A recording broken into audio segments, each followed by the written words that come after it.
সুপ্রিয় viewers, bike blog নয়নের পক্ষ থেকে দেশের এবং সকল প্রবাসী ভাইদেরকে জানাচ্ছি আন্তরিক শুভেচ্ছা ও অভিনন্দন।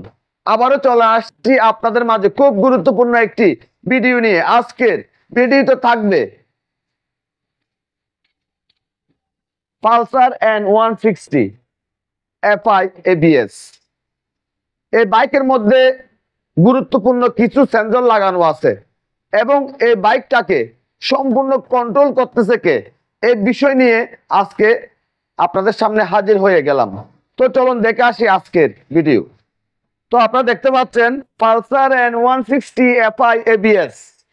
এই বাইকের খুব গুরুত্বপূর্ণ একটা সেন্সর সম্পর্কে আপনাদের ধারণা দিব, যে সেন্সরটি না হলে এই বাইকটি স্টার্ট হবে না।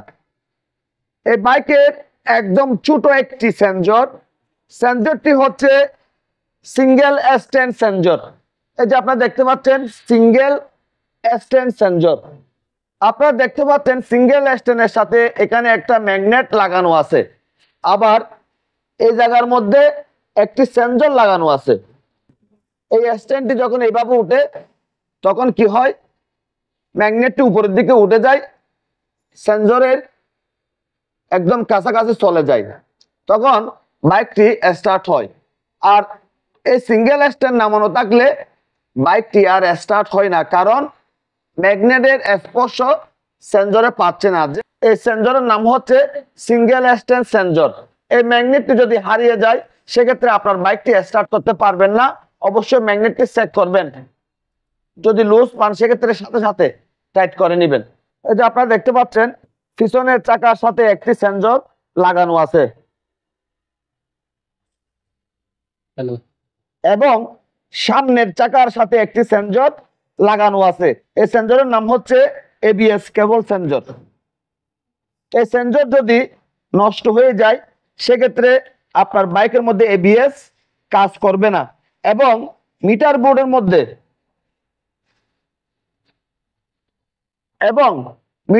মধ্যে ABS এর সিগন্যাল আপনারা দেখতে পাবেন।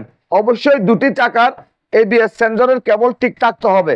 যদি সেন্সর কেবল নষ্ট হয়ে যায় সেক্ষেত্রে আপনার বাইকের ABS কাজ করবে না এবং মিটার বোর্ডের মধ্যে ABS এর সিগন্যাল আপনারা দেখতে পাবেন। আবার এখানে একটা সেন্সর আপনারা দেখতে পাচ্ছেন, এই সেন্সরের নাম হচ্ছে রোলেবল সেন্সর। এই সেন্সরের কাজ কি?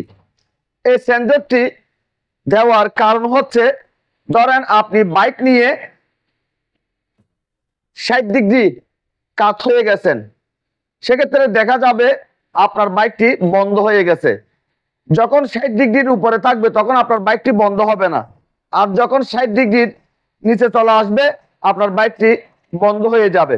আপনারা দেখতে পাচ্ছেন এটা হচ্ছে টুটল বডির সাথে স্টাফার মোটর লাগানো আছে, টুটল বডির সাথে ইনজেক্টর লাগানো আছে, টুটল বডির সাথে 3 ইন সেন্সর লাগানো আছে। ইনজেক্টরের কাজ কি? ইনজেক্টরের কাজ হচ্ছে তেল সাপ্লাই করা। কম্প্রেশন চেম্বারের মধ্যে তেল সাপ্লাই করা হচ্ছে ইনজেক্টরের কাজ। স্টাফার মোটরের কাজ কি? এই স্টাফার মোটরের মধ্যে 250 সেটিং দেওয়া আছে। এই 250 সেটিং কি করে? ফুয়েল কখন সাপ্লাই করতে হবে, RPM কোন পজিশনে সেট হতে হবে, এই বিষয়গুলা ECU কে কাউন্ট করে এবং সেই অনুযায়ী কি করে, ইনজেক্টরের মাধ্যমে তেল সাপ্লাই করে বাইকটি সুন্দর মতো চলার জন্য সহযোগিতা করে। এবং টোটাল বডির ডান সাইডে একটি 3 ইন সেন্সর লাগানো আছে। 3 ইন সেন্সর দেওয়ার কারণ হচ্ছে, এই যে আপনার বাইকের মধ্যে আপনি টোটাল টান দিয়েছেন, টোটাল যখন টানেন তখন কি হয়, 3 ইন সেন্সর কি করে, সেন্স নেয়। সেই সেন্সটা কি করে, ECU কে জানিয়ে দেয়। ECU কি করে, সেই অনুযায়ী তেল সাপ্লাই করে এবং কারেন্ট সাপ্লাই করে। এই বাইকের মধ্যে আরো একটি গুরুত্বপূর্ণ জিনিস দেওয়া আছে, সেটি হচ্ছে অক্সিজেন সেন্সর। এই জায়গার মধ্যে একটি অক্সিজেন সেন্সর লাগানো আছে। এই সেন্সরের কাজ হচ্ছে এক্সজস্ট দিয়ে যে গ্যাস বের হচ্ছে সেই গ্যাস থেকে অক্সিজেন সেন্সর কি করে ইনফরমেশন নেয়। অক্সিজেনের প্রেসার কিরকম আসতেছে, তেলের প্রেসার কিরকম আসতেছে, এবং কম্বাসন চেম্বারের মধ্যে যে গ্যাস হচ্ছে এই গ্যাসের পরিমাণ কিরকম, এই বিষয়গুলি কি করে অক্সিজেন সেন্সর ইসিইউ কে জানিয়ে দেয়, এবং ইসিইউ কি করে সেই অনুযায়ী কাজ করতে শুরু করে। এই বাইকের আরো একটি গুরুত্বপূর্ণ জিনিস হচ্ছে এতগুলি সেন্সর এই বাইকের মধ্যে লাগানো আছে, কিন্তু এই বাইকের সেন্সর গুলোকে কন্ট্রোল করতেছে কে? ইসিইউ। খুব গুরুত্বপূর্ণ বিষয়। এই ইসিইউ কি করতেছে? সব সেন্সর গুলোকে কন্ট্রোল করতেছে। তাহলে দেখেন এই বাইকটি আপনি যদি ভালো মেকারের কাছে যদি কাজ করতে না পারেন, সেক্ষেত্রে আপনার বাইকের সমস্যা আপনি সমাধান করতে পারবেন না। কি হবে?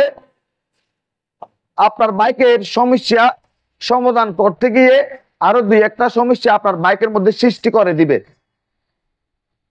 তো আমি সকল বাইকারদের কাছে অনুরোধ করব, বর্তমান বাইকগুলি হচ্ছে ডিজিটাল বাইক। বর্তমান বাইকগুলির কাজ করার জন্য অবশ্যই ভালো মেকানিক হতে হবে। ভালো মেকানিক যদি না হয় এই বাইকের হিতে বিপরীত হবে এবং এই বাইকের সমস্যা আপনি সমাধান করতে পারবেন না। সেজন্য অবশ্যই আপনারা কি করবেন, এই বাইকের সমস্যা হলে আপনারা এই বাইক নিয়ে সোজা চলে যাবেন সার্ভিস সেন্টারে। কারণ বর্তমান সার্ভিস সেন্টারের যতগুলি মেকানিক আছে সকল মেকানিককে এই বাইকের উপর সুন্দর মতো ট্রেনিং দেওয়া হয়েছে। এই বাইকের সমস্যা এখন সমাধান করতে বাজাজের যতগুলি ডিলার পয়েন্ট আছে, যতগুলি সার্ভিস সেন্টার আছে, সবাই এখন দক্ষ মেকানিকে পরিণত হয়েছে। তো আপনারা আপনাদের বাইকের যে কোনো সমস্যা আপনারা কি করবেন, সার্ভিস সেন্টারে নিয়ে যাবেন, সার্ভিস সেন্টারে বলবেন, সার্ভিস সেন্টার থেকে আপনার বাইকের সমস্যা সমাধান করে দিবে।